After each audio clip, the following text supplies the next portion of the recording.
I thank the chairman.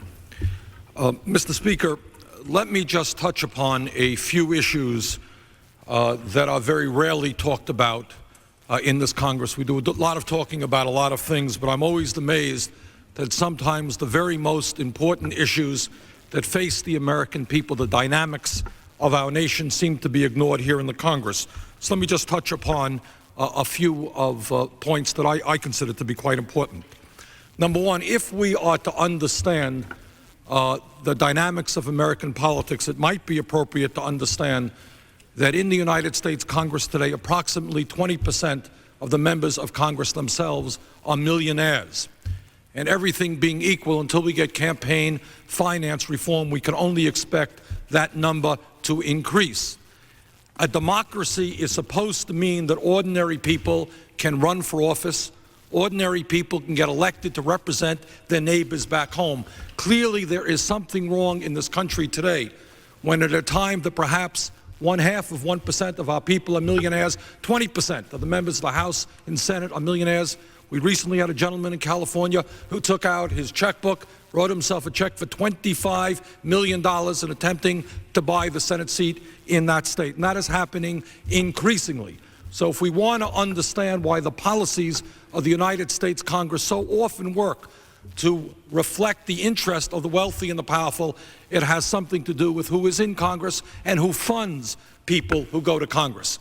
Many of you may have seen in the papers that last month the Republican Party held a fundraiser. It was a nice little fundraiser. I'm sure that many of the people where there was only $1,000 a plate. It was a good dinner, nice dessert, the whole works. It was a good bargain. The point is that the Republican Party on that night left with $11 million. Now, why do people go to a dinner at $1,000 a plate? The food is good, that's true, but there are other reasons. And the reasons might be that they are not donating, they are investing. Now, as the only independent in Congress, I would point out the Democrats are not far behind. They also have dinners of that kind. Wealthy people invest so that when this session, this Congress comes together, they vote tax breaks for the wealthiest people. They vote for trade policies which help large corporations export our jobs to third world countries. That is a very, very serious problem. We desperately need campaign finance reform so that we can limit the amount of money that can be spent on a campaign and that we can really have democracy in this institution.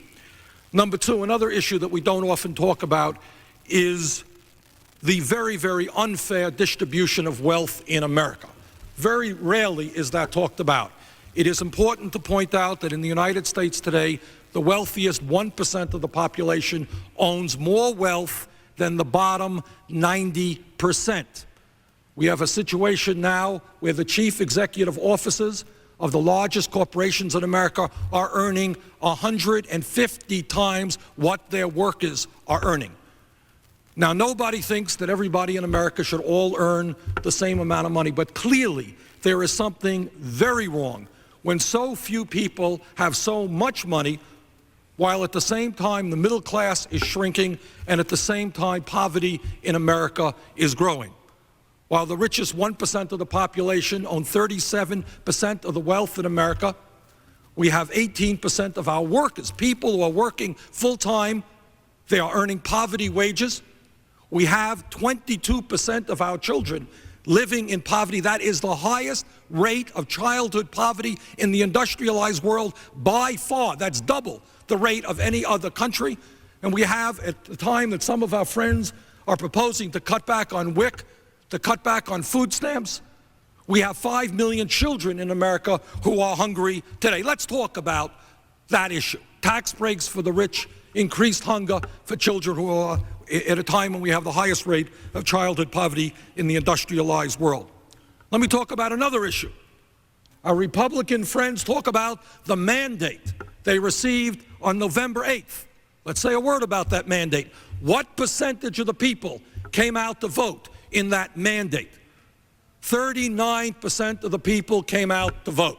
Republicans ended up with a smaller percentage, a little bit larger percentage than the Democrats did. 39% of the people came out to vote. I am happy to say that in my home city of Burlington, Vermont, on Election Day, Just this last Tuesday, where a progressive, I should point out, was elected mayor, we had 50% of the people coming out in a local election. Now, why is it that so few people participate in the democratic process in America? Why is it that poor people in America virtually don't vote at all? Many working people don't vote at all. And I think the reason is that the people are basically given up time's expired. on the political system. I thank the chairman.